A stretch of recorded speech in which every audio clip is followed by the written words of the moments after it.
going to just pick up where I left off, which is that back in the day, 2017, 2018, I went to see the chiropractor for the first time, and he turned around and said that, is he Australian? Start your engines. So, Graham, thank you, mate. So, it's not your engines you need to start, mate. It's me. I need to get going again. It's late for me. I'm going to bed soon. So, back in the day, 2018, I go and see the chiropractor, sorts me back out, and he's pretty good. And then I keep going to see him. And then so what happened was I start this transformation adventure like 5 weeks ago. But the one thing didn't realize is I'd stopped training for a while. I mean, I realized, but it didn't really permeate into my little tiny mind. So I'd been training solid for 14 years. And then come January this year, I had a bit of a personal issue. Life went to shit. And I just sat there, I stopped training. Even though I had the gym here, I did it a bit periodically. And I just sat there and mowed my way through a mountain of food and turned into a 272-pound fat fuck. And it never really occurred to me. So then the thing is, when I started training again, I was able to get stuck in, start training, and actually lift some reasonably good weights. So I was looking at my weights that I used to do back in the day, and they were pretty good. I said they were like between 80 and 90%. So even though I'd not trained for 3 months, I was able to kind of pick up the weights and go again. But of course, I didn't have that infrastructure that I did before. But I didn't kind of twig that. Anyway, within about a couple of weeks, so like 3 weeks ago, everything started getting a bit tight. My back started getting a bit tight.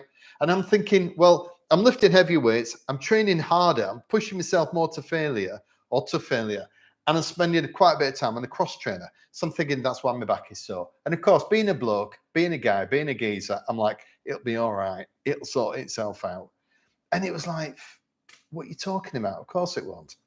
So I left it and it just kind of got progressively worse. So what I was doing, I threw some naproxen down my neck like every day, which is an anti-inflammatory. I do lots of stretching before I started training. And then it just kind of went on from there. And it just kind of got worse and worse and worse. And I got to say, by the time it got to the weekend, my back was really quite tight. But I'm just thinking it's fine, it'll be okay. And then yesterday, all I'm doing is I'm doing pull downs with an anchor point. So, and it's bands. So we have some bands put through the anchor point with some handles and you're pulling them down. And the beauty of it is that at the top, there's the least amount of tension, which is where the muscles are most extended and where you normally get injuries. So I'm doing these, you pull it down, hold it. That's where you get the tension, get the growth in your muscle. So I'm pulling them down and we're only doing 10 by 10. So it's not, we're doing GVT, German volume training. So I'm pulling it down and I got 8 in and I just said to Karen, I've got to stop because she was training with me. And I don't know what hurt me most, the fact I'd strained myself and injured myself, or the fact that I couldn't finish my training. I'm such a dick. It's like, finish the training. You're hating yourself. Don't give a fuck. So it was, it was challenging. But I just sat there yesterday and I thought, I've got to go and see Roland first. Because back in the day, he's always been my port of call. So anyway, I go and see him at lunchtime today. I get up this morning, my back is like shattered glass, it's fucked. And so I come in here and I do the cross trainer because that's okay, steady state, that's no problem. Weight's not a chance. So I go and see him at lunchtime. And so I tell him the tale, and he just said, I know what it is before I even look at your back. And I says, what is it?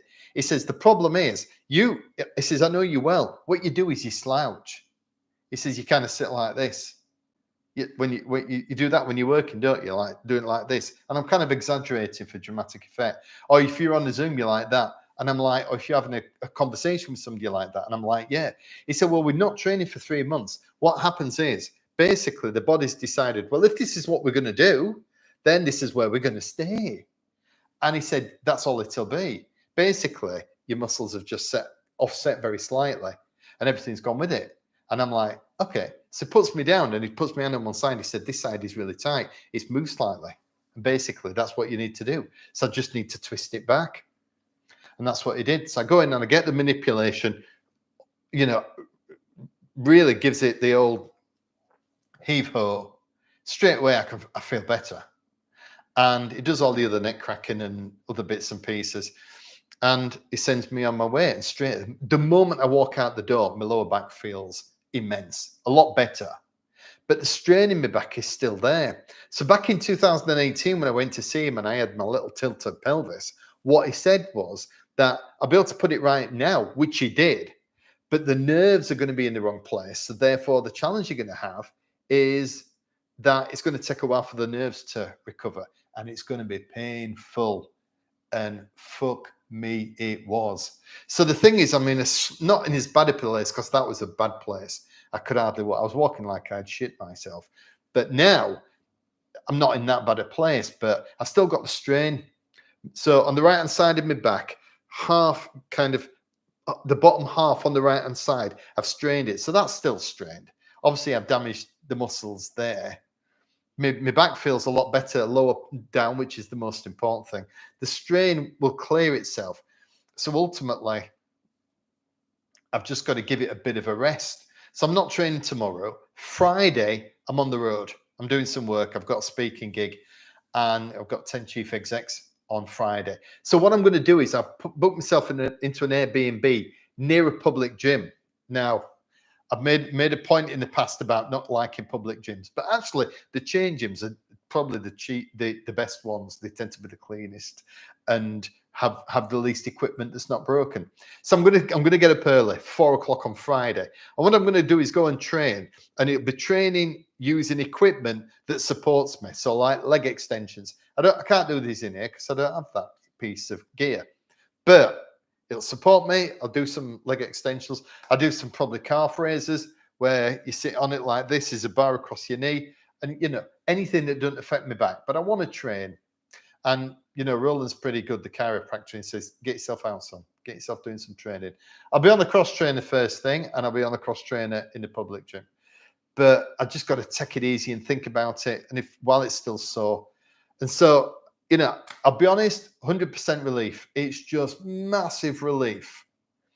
But going back to what I said at the beginning of the 14th YouTube live I did earlier tonight, then there was something that really made me stop and think. And that is that a few videos ago, to be honest, I think he's taking it down. Cheers, mate. And what he talked about was, he said that chiropractic is an unethical pseudoscience. And I was like, wow, that's really strong. He said you shouldn't be promoting it. People are going to get hurt and it's going to be your fault. And it was that strong. And I was like, wow. So I went back with a little cheeky, well, is there anything else in the video you liked? And he came back even harder, saying you shouldn't be doing it. You've been and you've hurt yourself. So the thing is that, I'm sharing this now as part of the journey. And because I just wanted to share, the good as well as the bad as well as the good. But what I'm not doing, because I'm not a doctor, is I'm not advocating going to see a chiropractor unless you really, really know what you're doing with a massively strong recommendation. And I'll tell you for why. A few years ago, wanted to go and see Roland. My back was a bit fucked. I was in a bit of a shitty shape. I phoned up. He's never available at short notice. I don't know how I got in so quick this time. But anyway, he's never available at short notice. So I decided to go somewhere else. I went in and the guy hurt me. Hurt me. I mean, he made things worse. I was like 4 weeks, couldn't train.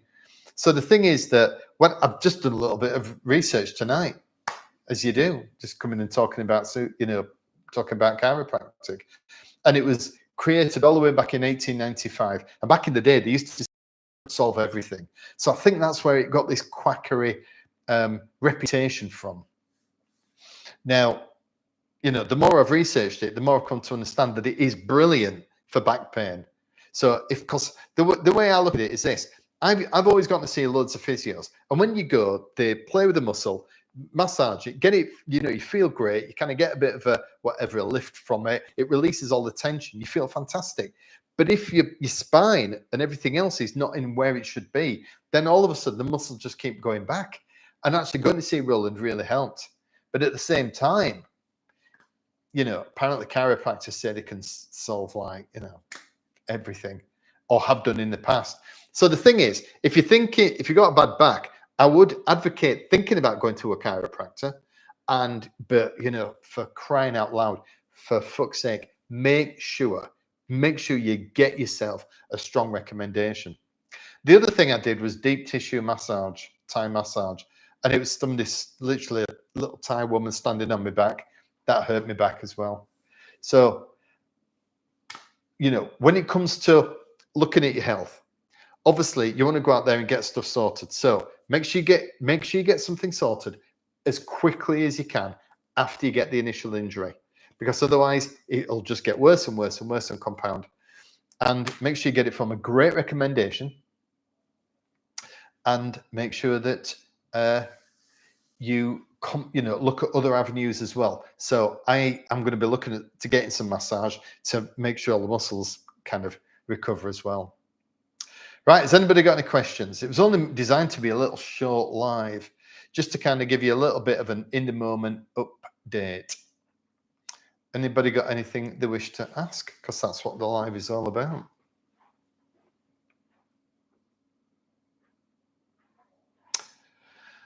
Well, I'll apologize for the live not working earlier. I mean, the goddamn internet's there. I've got 3 bars on my little didgeridoo on the computer, so I've no idea what it is. Right, well, my weight's, I've had other issues this week. My weight's been up and down. I've had a problem with some food. I've not, and it's really, really not my confidence this week about doing it. It's been a very, very, very difficult week, and it's nowhere near done.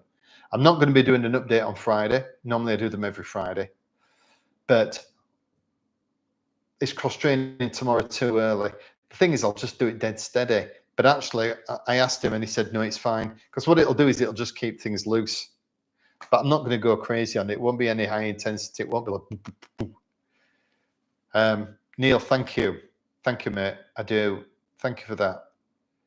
Yeah, because this isn't funny. And I'm just on top of a couple of other stuff this week that I'm going to share when I go. I think I'm going to do another live on Saturday. Last week seemed to work quite well. So I'm going to do a bit of training if I can. And then I'm going to do an update. How many sets do you do per body part weekly? So the way it works is that I do pull, legs, push. So I break it up into 3 different sections. So pull is back, traps, and biceps. Legs is calves, hamstrings, and quads. Push is chest, shoulders, triceps. So I'll do that I'll do one of those. So I'll do one body part section. And then what I do is I only do one exercise body part. So like last week I did it. The live last week was chest, shoulders, triceps. So I did dumbbell chest press for chest. I did bent over rear delts for shoulders, and then I did dumbbell skull crushers for triceps. And so I do 2 warm-up sets and I do 4 working sets. So in terms of how many sets, I only do 12 in each workout. So I do pull, legs, push, day off, come back, pull, legs, push. So theoretically I'd be training 6 days a week. That is too much. But the fact is I've got shit going on. So sometimes the grandkids are here, sometimes I'm working and I just can't train. Sometimes I need a break because of whatever reason. Stuff happens. So it ends up being about 5 times a week that I train. So it's kind of 1.5 times per body part. And, that's enough. But I train to failure. I train hard. But I change it around. Sometimes it's tempo, which is like 30 reps. Sometimes it's super heavy, which is 8 reps.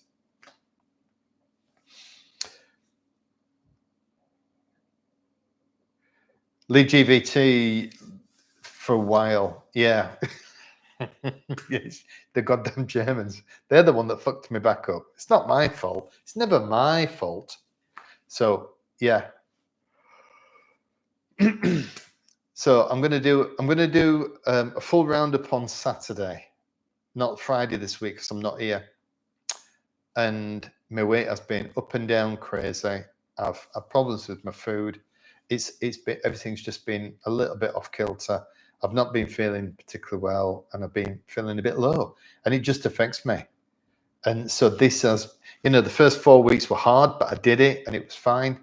this week has been really, really tough. So I'm just going to share that with you on Saturday, but hopefully the weight will still come down, and because that's the only thing that matters.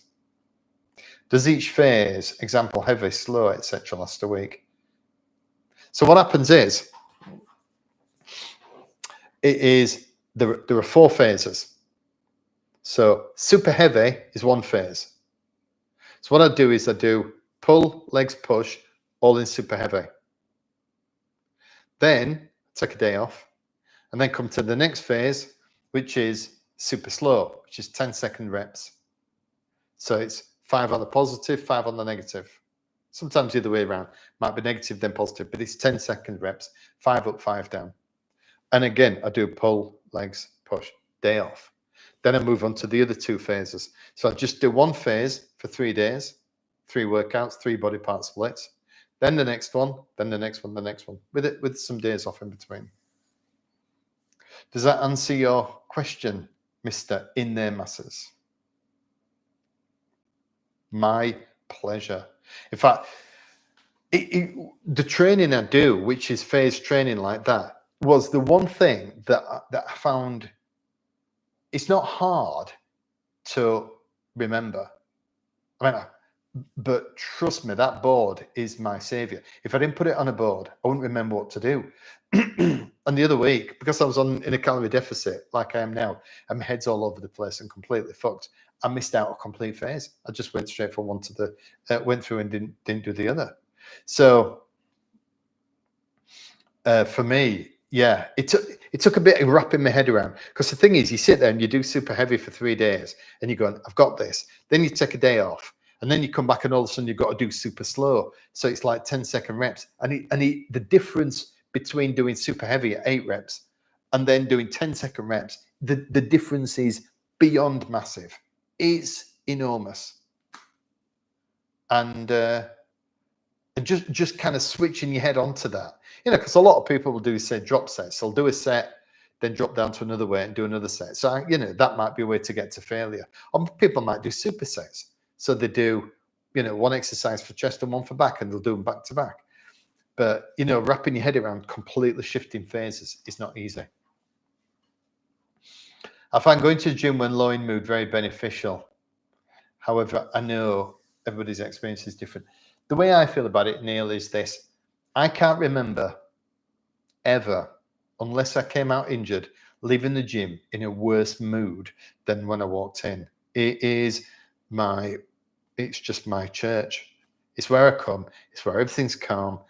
I train here. It's either me on my own or Karen. It's nice and silent. We live in a quiet neighborhood. It's incredible.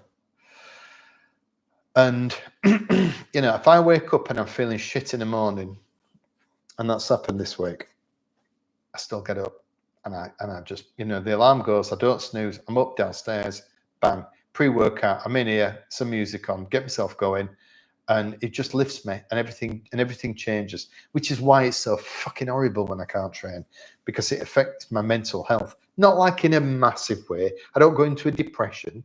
I know what mental health issues looks like. I'm never going to diminish that. I don't have those, but I feel a bit low sometimes, like all of us, right? And particularly on a calorie deficit, because I've now started waking up hungry, and that hasn't happened before. That didn't happen in 2019 when I competed in the bodybuilding competition. It didn't happen in 2011 when I first lost the weight.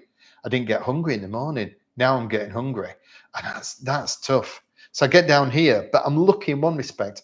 I have some water, I have some supplements, and I have my creatine, I have my pre-workout, and everything kicks into gear. And after the first set, the hunger's gone.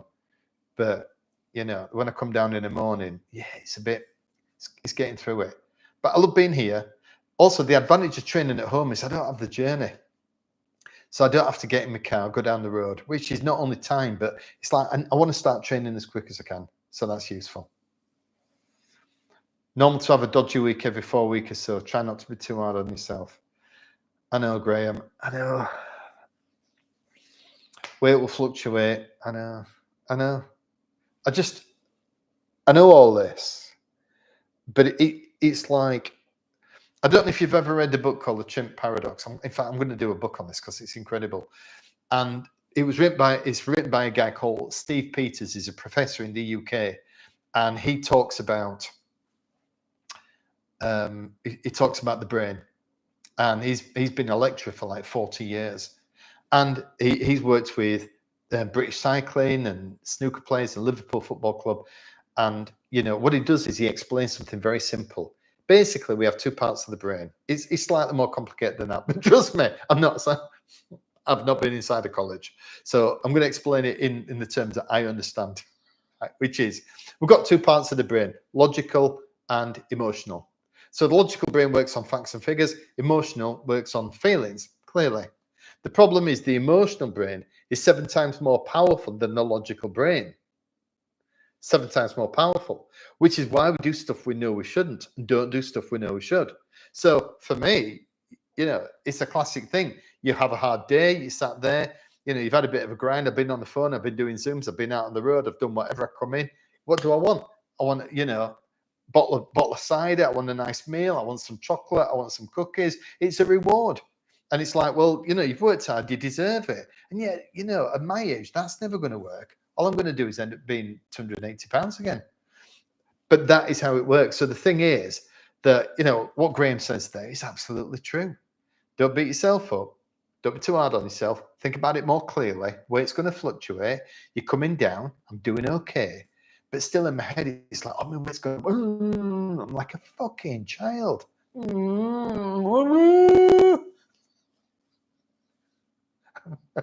am such a child. And so that's why it makes it difficult. But I have got my spreadsheets from 2011. So the first time I lost 70 pounds in 5 months was 2011. I've still got all my spreadsheets. So that's a great thing about it. Going back and having a look and going, it's there, Dave. It happened in 2011. Your weight went up. You ate really well. Your weight went up. You ate really shit for a day. You came down. You're not a robot. So I think that helps. And as long as I'm kind of on a gradual trajectory, up or down, whichever way you're looking at it, on the weight loss, then I'm all right with it. What does your abdominal workout look like?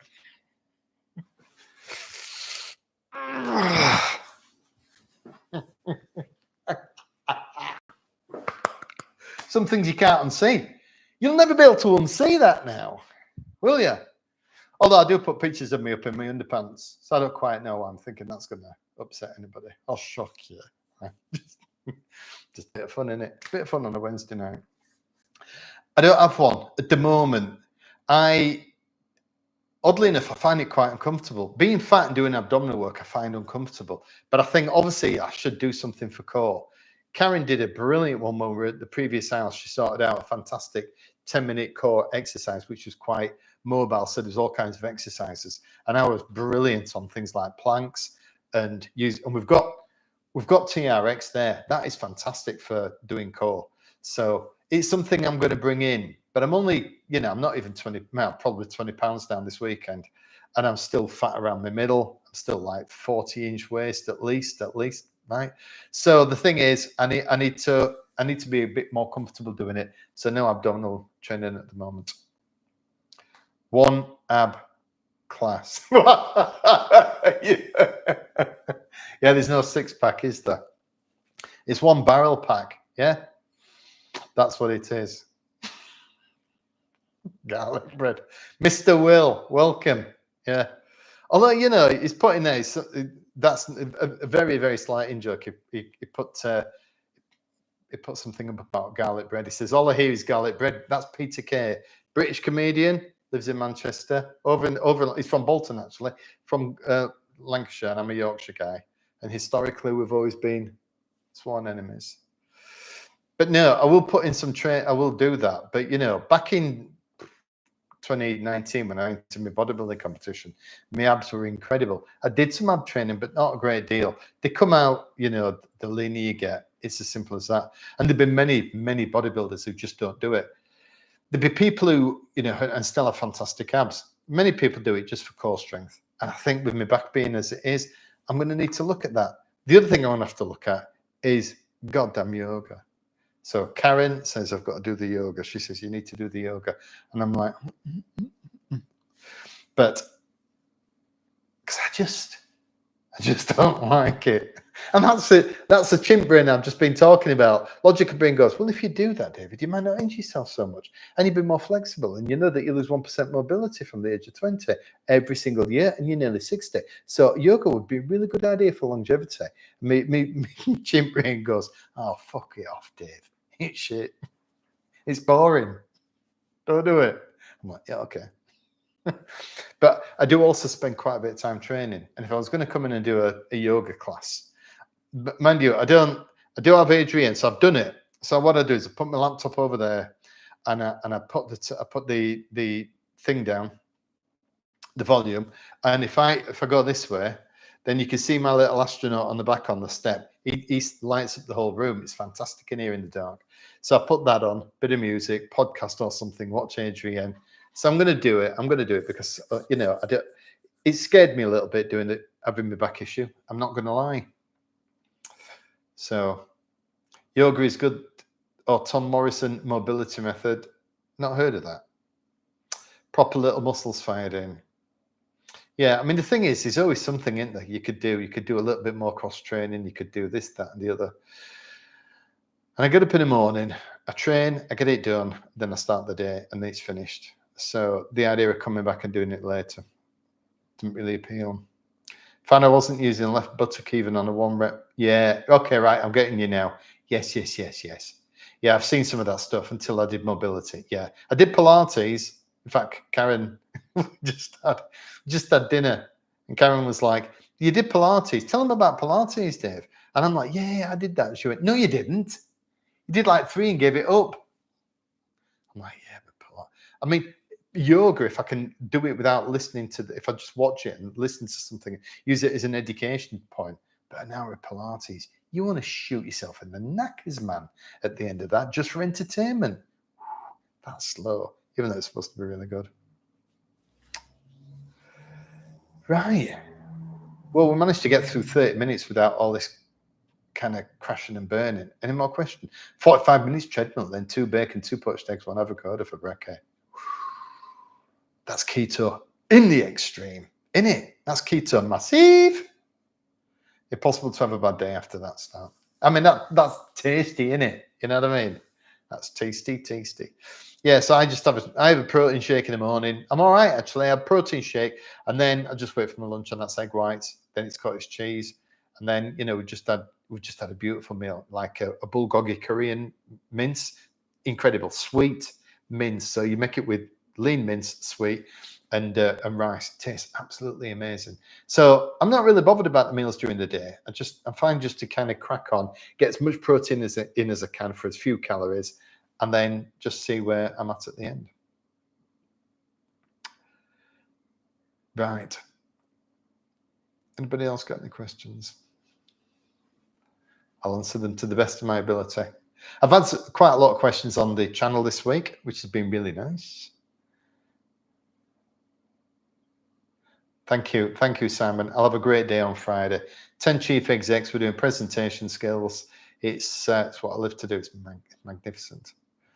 Same. Thank you, Jamie. Crack on and then eat around 6 p.m. after drinking all of that coffee. And so you're a bit of a massive IF guy. Intermittent fasting. Fair dues. Right. Watching Traitors New Zealand. So I better go. See, I love Traitors. It's my guilty pleasure. Would you consider intermittent fasting? Well, I kind of do it, don't I? Because I eat at 6 o'clock at night, and then it's 9 o'clock the following morning before I have my protein shake. This is one thing I don't know because I've not really looked it up. Intermittent fasting, I guess, is not having anything at all. And at 6 in the morning, I do have my pre-workout, which I'm supposing might come under the category of food. But actual meals, we eat at 6 and in PM, and then I don't eat anything. I don't have anything at all until 9 o'clock the next morning. And that seems to work. I just do that as a natural state of affairs because I don't want to eat late on an evening. I don't want to eat later than 6 because I get too hungry. I want to have it all through my system. And, I don't finish training until 8:30 or 8:15. So then that's when the protein shake kicks in. Listen, everybody, thank you for coming on. means a great deal. It's been a wonderful experience doing this channel, and the live last week was fantastic. You know, over 1,000 people, I think nearly 1,000 people, but 800 people have watched it, and it just feels to take it. Andy, Dave, yeah, look forward to the video on Saturday. So have a great couple of days, everybody, and I will see you again soon. Thank you.